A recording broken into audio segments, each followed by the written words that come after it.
Good morning. आप सब कैसे हैं? आज हम आदिकाल के बारे में पढ़ेंगे। आप सबको बताना चाहूँगा कि इस वीडियो के माध्यम से हम क्या-क्या आज जानेंगे। हिंदी साहित्य का आरंभिक काल, आदिकाल का सीमांकन, हिंदी का आदि कवि या प्रथम कवि, किस विद्वान ने किसको माना। चौथे पे हम लोग जानेंगे किस इतिहासकार ने आदिकाल को किस नाम से पुकारा। आइए हम लोग चलते हैं हिंदी साहित्य के आरंभिक काल पे। डॉक्टर नागेंद्र के अनुसार भाषा की दृष्टि से अपभ्रंश का बढ़ाव विकसित रूप ही हिंदी साहित्य का आदिकाल है। मोस्ट इंपॉर्टेंट, डॉक्टर नागेंद्र के अनुसार भाषा की दृष्टि से अपभ्रंश का बढ़ाव या विकसित रूप ही हिंदी साहित्य का आदिकाल है। हिंदी साहित्य के आदिकाल की रचनाओं में उत्तर अपभ्रंश की सभी रचनाओं का समावेश किया जाता है। हिंदी साहित्य के आदिकाल की रचनाओं में उत्तर अपभ्रंश की सभी रचनाओं का समावेश किया जाता है। उत्तर अपभ्रंश को पुरानी हिंदी या अवहट कहा जाता है। उत्तर उत्तर अपभ्रंश को पुरानी हिंदी या अवहट कहा जाता है। चंद्रधर शर्मा गुलेरी जी ने सर्वप्रथम इसे पुरानी हिंदी तथा भोलानाथ तिवारी ने इसे अवहट कहा।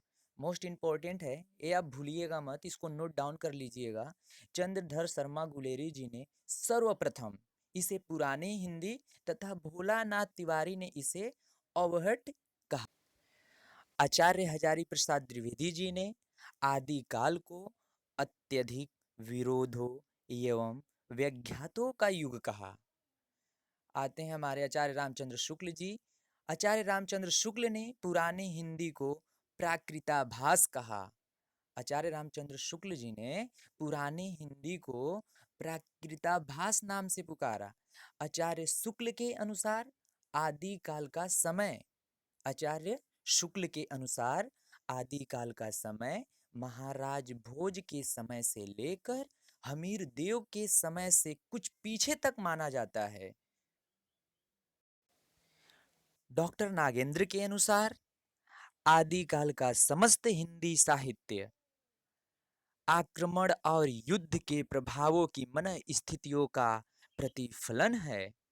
भारतीय राजनीतिक दृष्टिकोण से जब भारत में हर्षवर्धन के साम्राज्य का पतन हो रहा था, उसी समय हिंदी साहित्य का उदय हो रहा था।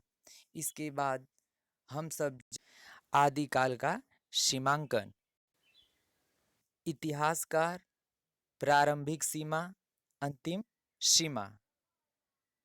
पहले इतिहासकार हैं जॉर्ज अब्राहम ग्रियर्सन। इन्होंने आदिकाल को या प्रारंभिक सीमा माना 643 ईस्वी से 1400 ईस्वी तक, यानी कि आदिकाल को 643 ईस्वी से 1400 ईस्वी तक जॉर्ज अब्राहम ग्रियर्सन ने माना। मिस्र बंधु 643 से 1389 ईस्वी तक माना। इसके बीच में मिस्र बंधुओं ने रखा। आएंगे तीसरे हमारे राहुल संकृत्यायन 760 ईस्वी से 1300 ईस्वी तक। राहुल संस्कृत्यायन जी के अनुसार आदिकाल का समय सीमा है। आचार्य रामचंद्र शुक्ल के अनुसार 993 ईस्वी से 1318 ईस्वी है। वहीं हम आचार्य रामचंद्र शुक्ल की बुक हिंदी साहित्य का इतिहास, जिसका प्रकाशन 1929 ईस्वी में हुआ है, इन्होंने अपनी बुक में 4 भागों में बांटा है: आदिकाल, भक्तिकाल, रीतिकाल, आधुनिक काल। तो आदिकाल का समय सीमा है शुक्ल के अनुसार 1050 विक्रम संवत से 1375 विक्रम संवत, तो 993 ईस्वी है और 1050 विक्रम संवत वो संवत में रहेगा। तो 993 में जब हम 57 जोड़ेंगे तो वो विक्रम संवत में आ जाएगा। तो 993 ईस्वी देख के आप भयभीत मत होइएगा, उसमें 57 जोड़ेंगे तो वो आ जाएगा विक्रम संवत में। डॉक्टर रमाशंकर शुक्ल रसाल के अनुसार आदिकाल का समय सीमा है 1000 ईस्वी से 1343 ईस्वी 1343 ईस्वी। अब हम आगे देखेंगे हिंदी का आदि कवि या प्रथम कवि। किस इतिहासकार ने किस आदिकालीन कवि को प्रथम कवि माना? तो हमारे आएंगे पहले कवि राहुल संकृत्यायन, जिनका सर्वमान्य मत है। इन्होंने शरहप्पा को प्रथम कवि माना। शरहप्पा का टाइम है 769 ईस्वी में हुआ था इनका जन्म।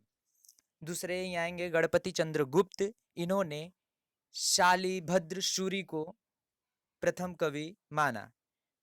शिव सिंह सेंगर ने पुष्य या मुंड को माना। पुष्य या मुंड 10वीं शताब्दी में विख्यात थे।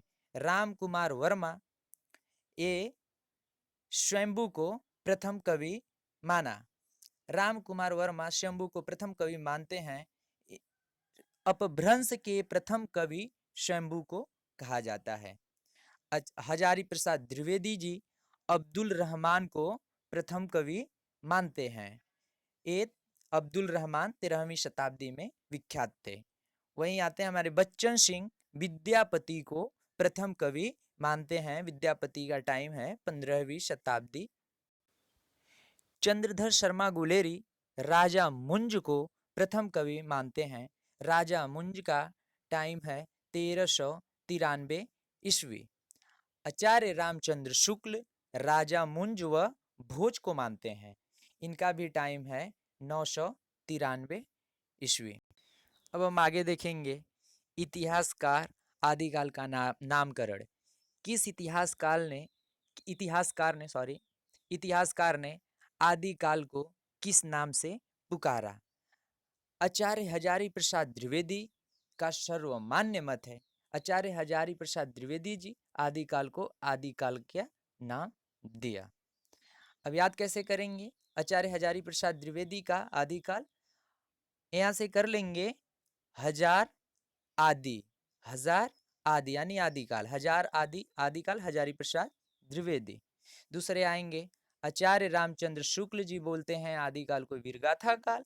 इनको याद करने का है कि आसान तरीका है कि राम एक वीर ही थे, तो राम से कर लेंगे वीर, तो रामचंद्र शुक्ल वीरगाथा काल। महावीर प्रसाद द्विवेदी बीजवपन काल। महावीर प्रसाद द्विवेदी बीजव।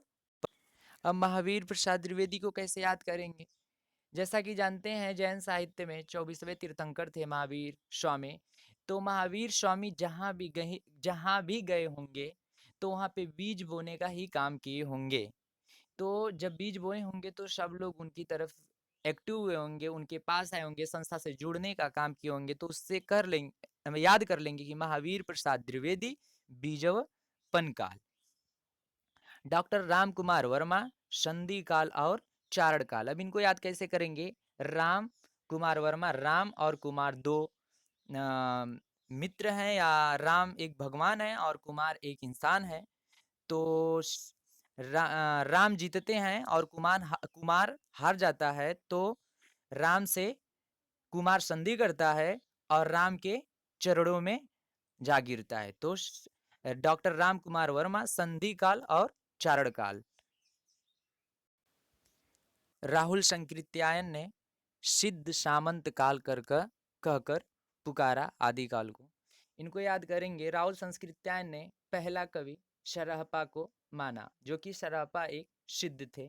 तो इससे ऐड कर लेंगे कि राहुल संकृत्यायन ने सिद्ध सामंत काल बोला। मिश्र बंधु ने आरंभिक काल बोला। डॉक्टर गणपति चंद्र गुप्त प्रारंभिक काल व शून्य काल। विश्वनाथ प्रसाद मिश्र वीर काल कर पुकारा। डॉक्टर धीरेन्द्र वर्मा और चंद्रधर शर्मा गुलेरी, ये दोनों लोगों ने अपभ्रंश काल कहकर पुकारा आदिकाल को। जॉर्ज अब्राहम ग्रियर्सन चारण काल। डॉक्टर पृथ्वीनाथ कमल कुलश्रेष्ठ अंधकार काल। ये मोस्ट इंपॉर्टेंट है, इसको याद कर लेना। डॉक्टर पृथ्वीनाथ कमल कुलश्रेष्ठ अंधकार काल, डॉक्टर रमाशंकर शुक्ल रसाल जय काव्य काल, राम खिलावन पांडे व डॉक्टर हरिश्चंद्र वर्मा संक्रमण काल, मोहन अवस्थी आधार काल, शंभुनाथ सिंह प्राचीन काल, वासुदेव सिंह उद्भव काल, शैलेश जेदी आविर्भाव काल, हरीश उत्तर अपभ्रंश काल, बच्चन सिंह अपभ्रंश काल, जातीय साहित्य का उदय, श्याम सुंदर दास वीर काल या अपभ्रंश काल। इसमें बच्चन सिंह इंपॉर्टेंट है, अपभ्रंश काल या जातीय साहित्य का उदय। आप लोगों को यह वीडियो कैसा लगा? अगर अच्छा लगा तो लाइक करें, सब्सक्राइब करें और कमेंट करें। हमारे यूट्यूब चैनल का नाम है उपेंद्र ऑनलाइन क्लासेस, और ज़्यादा से ज़्यादा शेयर करें। धन्यवाद।